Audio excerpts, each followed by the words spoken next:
नमस्कार दोस्तों, यदि आप सभी को कॉर्ड यानी कान से रिलेटेड किसी प्रकार की समस्या है तो मात्र इस एक अभ्यास से आपके कानों के हर समस्या होगी दूर। तो आपको ये वीडियो देखना होगा जरूर। तो आज के इस वीडियो में मैं आप सभी को अपने इस चैनल नवीन योग धारा के माध्यम से कर्ण शक्ति विकासक क्रिया क्या होती है यानी practice for ear power development, यानी कान का जो पावर है उसको कैसे आप डेवलप कीजिएगा, उसके जो भी विकार है, विकार कहने का मतलब रोग है, उसको कैसे दूर कीजिएगा। इन सभी समस्याओं को दूर करने के लिए एक बहुत ही अच्छा योगा का टिप्स मैं बताऊंगा जो कि सूक्ष्म व्यायाम यानी माइक्रो एक्सरसाइज में काउंट किया जाता है। तो कैसे उस प्रैक्टिस को किया जाता है, बने रहिए हमारे साथ इस वीडियो में। मैं आप सभी को एक एक बात बताऊंगा और करने की विधि बताऊंगा। जो प्रैक्टिस मैं आपको बतलाने जा रहा हूँ उसकी विधि बताऊंगा। How to perform the practice for ear power development, यानी कर्ण के जो शक्ति होता है, कर्ण शक्ति विकासक क्रिया वो क्या होती है, उसको कैसे हम मतलब मजबूत बनाते हैं जिससे कान में कोई भी प्रकार की समस्या आने वाले समय में भी नहीं होगी और है तो भी ठीक हो जाएगी। तो चलिए हम शुरू करते हैं। इसके लिए मैंने आप सभी के सामने एक रेफरेंस के तौर पे यानी संदर्भ के तौर पे, स्रोत के तौर पे एक पुस्तक लिया है जिस पुस्तक का नाम है संपूर्ण योग विद्या। ये पुस्तक राजीव जैन त्रिलोक जी द्वारा लिखित है, जो कि योग के बड़े बड़े ऋषि महर्षियों द्वारा ये पुस्तक प्रशंसनीय पुस्तक है। इस पुस्तक में प्राचीन भारत के संस्कृति से जुड़ी जो सबसे महत्वपूर्ण योग दर्शन है उसका एक एक बात इसमें निहित है। और एक तरह से बोले तो ये सभी जो बात है आजकल के जो हम मानव हैं तो उस मानव के आम जन की भाषा में यानी आप सभी लोग भी इस भाषा को समझ सकते हैं, इस भाषा में इस पुस्तक को लिखा गया। तो टेंशन लेने की बात नहीं है। इस पुस्तक में लिखित एक एक बात को चाहूँ तो मैं ऐसे भी बता सकता हूँ, लेकिन आजकल के लोगों में क्या कमी रह गई है कि वो आपके एज को देखने के बाद मतलब कि ऐसे विश्वास नहीं कर पाता है यानी ट्रस्ट नहीं कर पाता है, जिसके कारण मुझे इस पुस्तक को सामने रख कर तब आपको बताने की जरूरत पड़ रहा है। तो चलिए हम शुरू करते हैं बिना वक्त गवाए। कर्ण शक्ति विकासक क्रिया यानी practice for ear power development. तो चलिए शुरू करते हैं। तो सबसे पहले आपको क्या होना है, यहाँ पे समावस्था यानी आप अटेंशन की पोज जानते होंगे, उस अवस्था में खड़े हो जाना है। तो चलिए खड़े हो जाइए। मैं इन दोनों लोगों के माध्यम से आप सभी को बताऊंगा कि कैसे इस कर्ण शक्ति विकासक क्रिया को किया जाता है। तो सबसे पहले देखिए समावस्था में खड़ा हो जाना है। समावस्था का मतलब होता है पैर का दोनों अंगूठा एक दूसरे के पैरेलल हो, सीध में हो, एरिया आपका दोनों जुड़ा हुआ हो। ये हाथ का जो आपका पाम वाला एरिया हो, करतल भाग इसको कहा जाता है, ये अंदर की ओर हो। आप पूरा प्रेस नहीं करना है मेरे दोस्त, मतलब नॉर्मल जैसे शरीर में तनाव नहीं उत्पन्न करना है, प्रेशर नहीं उत्पन्न करना है, नॉर्मली जेंटली ऐसे पकड़ना है। ठीक, गर्दन सीधे रखना है, मतलब अपने जैसे आंख को इस तरह से 180 डिग्री पे ऐसे देखना है, ये नहीं कि 60 कर लेना है। तो इस तरह से ये हो गया आपका सामावस्था, यानी इंग्लिश में इसको बोलते हैं stand straight in steady position. तो ये स्टेडी पोजीशन है। फिर उसके बाद क्या करना है, तो देखिए उसके बाद आप जैसे ये जानते हैं इसको लिटिल फिंगर बोला जाता है, इसको मिडिल रिंग फिंगर, इसको मिडिल फिंगर, इसको इंडेक्स फिंगर, इसको बोला जाता है थंब।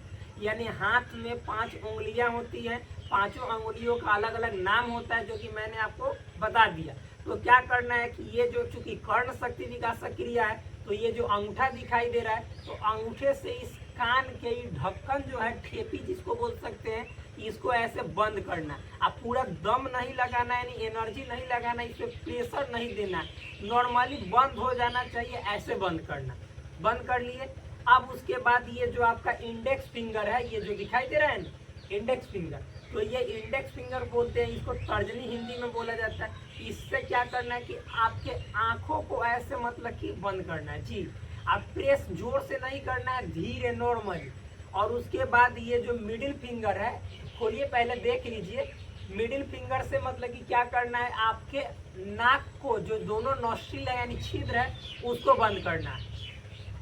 बंद कर लिए, अच्छा से बंद कीजिए ताकि श्वास नाक से ना जा पाए, ऐसे बंद करना। देख लीजिए एक बार, हेलो दोनों भाई, ऐसे ठीक, समझ में है ना। तो इस तरह से बंद कर लेना है फ्रेंड्स। मैंने बोला ये थंब है, थंब से ईयर के जो ये टिप पॉइंट है ये वाला, इसको ढक्कन वाला जो है उसको बंद करना है। तर्जनी से आँख को ऐसे बंद करना है। फिर उसके बाद मध्यमा यानी मिडिल फिंगर से ये नाक को बंद करना है। और नाक को बंद करते हुए और फिर मतलब कि जैसे गर्दन को वहाँ से पीछे की ओर ऊपर उठाते हुए पीछे की ओर ले जाना है धीरे धीरे।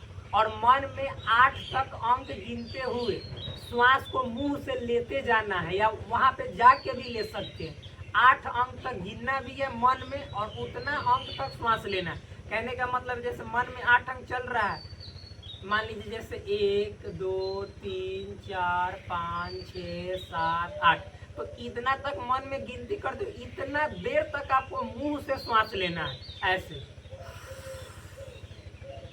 जोर से नहीं लेना है, नॉर्मली लेना है, लेकिन 8 अंक तक लेना है। अब मुख को तुरंत बंद कर लेना है 8 तक लेकर। और गाल जो होता है आपका जो चीक है इसको पफ करना है। पफ मतलब फुला लेना है, मतलब कि श्वास लेते हुए और उसको फुला लेना। जैसे 8 तक गिने, श्वास ले रहे हैं 8 तक गिने, और जैसे ही 8 तक हुआ गिनती कि उस जो गाल है उसको फुला लेंगे, मुंह को बंद कर लेंगे। और फिर धीरे धीरे धीरे धीरे नीचे अपने कंठ को, ये जो कंठ है ना उस अवस्था तक आएंगे और ये चीन मतलब ठुड्डी को वहां तक लगाएंगे ऐसे नीचे की ओर आते हुए। और जी और मन में 32 तक गिनना है और श्वास को रोकना है 32 तक। गाल फुला ही रखना है, 32 तक गिनना है और श्वास को उसके अंदर पकड़े रखना। और फिर 32 तक जब गिन लिए तो अब नॉर्मल पोजीशन में आकर और 16 अंक तक आते हैं। वैसे नहीं हटाना है, केवल नाक से हटाना है और 16 अंक तक जो श्वास भरे तो उसको छोड़ना है। नाक में छोड़ना, जी जी जी, नाक से छोड़ना है। जैसे नाक से ना जो मुख वाला श्वास है जो आप गाल में फुलाए हुए थे उसको नाक से छोड़ना है, और एकाएक नहीं छोड़ना है बल्कि 16 अंक तक गिनते हुए छोड़ना है। जैसे धीरे धीरे ऐसे छोड़ना 16 अंक तक, क्योंकि आप चूंकि भरे रहेंगे सांस तो 16 अंक तक छूट जाएगा। ऐसा प्रयास करना है, एकाएक सफल नहीं होगा, लेकिन अगर जो प्रैक्टिस लगातार करेंगे तो हो जाएगा। तो ऐसे मतलब आपको 16 अंक तक क्या करना है, श्वास को छोड़ना है। और आंख से नहीं हटाना है ऐसी जो फिंगर है, बल्कि जो आपका नाक वाला छिद्र था वहां से फिंगर हटाना है, आंख के पास रखे ही रहना है। और इतना हटा लेने के बाद और ये जो आपका ये हाथ है ये मतलब कि पैरेलल होना चाहिए जी, यानी धरती जो ग्राउंड होता है उसके पैरेलल समानांतर होना चाहिए। और फिर इतना हो जाने के बाद समझिए कि आपका एक जो प्रोसेस है वो कंप्लीट हुआ। मैं इस बात को अपने तरीके से अपने स्तर से एक बार दिखाता हूँ ताकि समझ में आए। देखिए सबसे पहले हम सभी को समावस्था में ऐसे खड़े हो जाना है, और यहाँ पे ये दोनों मतलब समावस्था में जो पैर का अंगूठा होता है वो एक साथ लगा रहेगा, एड़ी एक साथ रहेगा, हाथ का ये करतल भाग जो होता है पाम एरिया वो मतलब अंदर की ओर रहेगा, और जो हमारा गर्दन है वो एक सीध में ऐसे रहेगा। फिर उसके बाद क्या करना है, तो ये हमारा जो हाथ है दोनों हाथ के जो अंगूठा है उससे ये जो कर्ण है, कान है, ईयर के ये वाला जो ढक्कन है इसको ऐसे बंद करना है। ठीक, पहले बता रहा हूँ, उसके बाद मैं डायरेक्ट करूँगा, बताऊँगा नहीं उसके बाद। तो ये कर्ण वाला को ऐसे ढकना है। फिर ये जो इंडेक्स फिंगर है यानी तर्जनी उंगली, इससे आँख पे ऐसे मतलब प्रेशर नहीं देना है, हल्का जेंटली ऐसे प्रेस करना है। फिर ये मिडिल फिंगर है, इससे आपको ये नाक को बंद करना है, और फिर बंद करते हुए और क्या करना है कि पीछे की ओर जाना है गर्दन को उठाते हुए, और श्वास लेते हुए मतलब कि जा सकते हैं, या आप क्या कीजिए कि वहाँ पे श्वास ले लीजिए और 8 अंक तक मन में गिनते जाइए और मुख से श्वास लेना है, मुंह से। देखिए कैसे।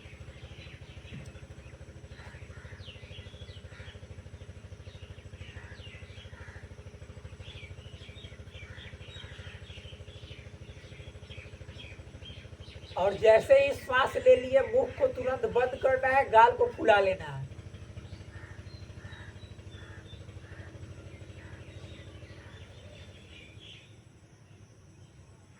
और गाल फुला लिए फिर वहां से आगे की ओर आना है, और ये वाला जो चीन है ठुड्डी है इसको यहाँ पे कंठ के पास ऐसे लगाना है, ऐसे, और 32 तक मन में गिनते हुए श्वास जो लिए थे उसको रोकना है।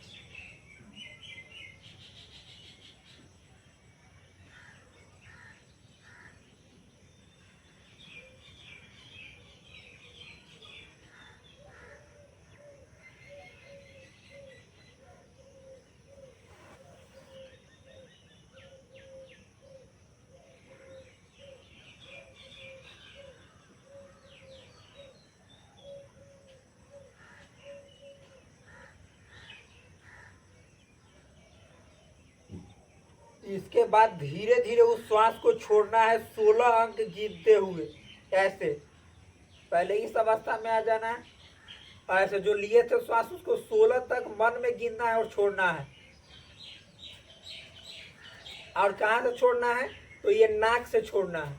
ये नाक वाला जो मिडिल फिंगर था इसको हटा देना है, आंख वाला रखे रखना है।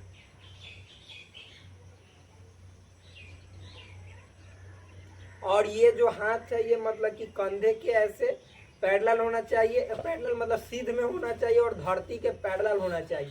यानी जो आपका ग्राउंड है, ग्राउंड जो सतह है धरती का, उसके पैरेलल होना चाहिए। और नाक से श्वास को छोड़ना है 16 अंक गिनते हुए और फिर पूर्व अवस्था में आ जाना है। और फिर इस क्रिया को 3 बार दोहराना है। मतलब कि एक बार ये हुआ, 2 बार और दोहराना है। तो अब मैं आपको बताऊंगा नहीं, सिर्फ करके दिखाऊंगा। तो देखिए समावस्था ये,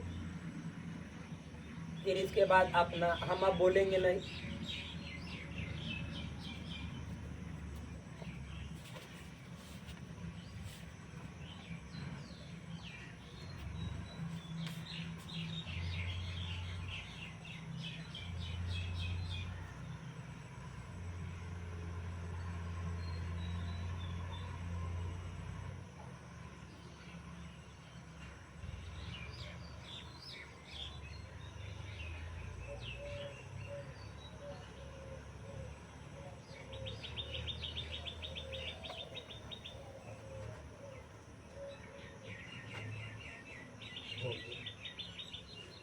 तो ये हुआ कंप्लीट। आपको मतलब कि इस तरह से इस क्रिया को 3 बार दोहराना है। अब इसके लाभ क्या क्या होंगे जो मैं आपको सामने बतला रहा हूँ, इस पुस्तक में लिखित है, बहुत अच्छा लाभ है। तो देखिए सबसे आपको इसमें पहला जो लाभ दिया गया वो क्या दिया गया है कि इस क्रिया को, ये जो प्रैक्टिस है इसको प्रतिदिन आप करेंगे तो सबसे पहले कान का जो मैल है आपका, जो ईयर वैक्स होता है, जिसको ईयर वैक्स बोला जाता है, कि कान बहना, यानी जिनका कान बहता है, कान से मतलब कि क्या मवाद निकलता है, फिर कम सुनाई जिनको देता है, ये सभी प्रकार के जो प्रॉब्लम्स है वो दूर होंगे। यानी ये सभी प्रकार के प्रॉब्लम्स को छू मंतर करता है। अगला क्या है, कर्ण रंध्र की शक्ति जागृत होती है और कान का जो सुनने की शक्ति है वो जागृत होती है। यानी हर एक बात को आप अच्छे तरीके से सुन सकते हैं, सुनने में किसी प्रकार की समस्या उत्पन्न नहीं होगी। और वे पुष्ट बनते हैं और आपका जो मतलब कि जो कर्ण रंध्र है यानी कान का जो छिद्र है वो पुष्ट बनता है, मजबूत बनता है। कान, नाक, आंख और मुंह बंद करने से सुषुम्ना नाड़ी का मार्ग शुद्ध होता है। देखिए क्या बोला जाता है, जब आप कान, नाक, आंख तीनों बंद करते हैं तो उससे जो आपके अंदर है बहुत तरह की नाड़ियां होती है, वो हम आगे भी बताएंगे। उसमें एक नाड़ी होता है सुषुम्ना नाड़ी। तो ये जागृत होता है, इसका मार्ग शुद्ध होता है, रास्ता शुद्ध होता है। तो इसके होने से क्या फायदा होता है, तो देखिए जब ये शुद्ध हो जाएगा इसका मार्ग, यानी सुषुम्ना नाड़ी जब इसका रास्ता अच्छा होगा, खुलेगा, मतलब कि मार्ग इसका शुद्ध होगा, तो इसके क्या बेनिफिट मिलेंगे आपको, मतलब कि विभिन्न प्रकार की ध्वनि सुनाई देगी। जब हम ओम का उच्चारण करते हैं तो ओम का जो ध्वनि है वो अच्छे तरीके से सुनाई देगा और आपके ध्यान में बहुत ही लाभदायक होता है ये वाला क्रिया। कौन? तो आपका जो कर्ण शक्ति विकासक क्रिया है वो। आगे लिखा गया प्राणायाम के लिए विशेष लाभकारी क्रिया है। तो वही बोल रहे हैं कि जब प्राणायाम भी कीजिएगा तो ये बहुत ही फायदेमंद होता है, यानी लाभ पहुंचाता है। तो इस तरह से ये जो कर्ण शक्ति विकासक क्रिया था ये सूक्ष्म व्यायाम का एक पार्ट है, जिसको करने से कान से संबंधित जितनी जो समस्याएं होती है दूर होती हैं और ध्यान की अवस्था में आपको बहुत ही ज़्यादा फायदा पहुंचाता है। तो फिर हम आपसे मिलते हैं एक बेस्ट वीडियो के साथ, बेस्ट माइक्रो एक्सरसाइज यानी सूक्ष्म व्यायाम के साथ। वो बताएंगे हम अगले वीडियो में। तब तक के लिए धन्यवाद। यदि आप चैनल पे नए हैं तो चैनल को कीजिए सब्सक्राइब, वीडियो अच्छा लगे तो वीडियो को कीजिए लाइक, और आप अपने दोस्तों के बीच इसे शेयर भी करें, क्योंकि ये कहा जाता है कि हेल्थ इज वेल्थ, स्वास्थ्य ही धन है। तो जब आपका स्वास्थ्य सही नहीं होगा तो लेटेस्ट न्यूज सुन रहे होंगे शेफाली जेरीवाला, जो कि इतने हिट एंड फिट थी, फिर भी कुछ शारीरिक गड़बड़ियों की वजह से मतलब उनका जो है सो अर्ली एज यानी बहुत ही कम समय में मृत्यु हो गया, जो कि सबके लिए दुखद की बात है। तो जय हिंद दोस्तों, फिर मिलते हैं आपसे नेक्स्ट वीडियो में। जय हिंद।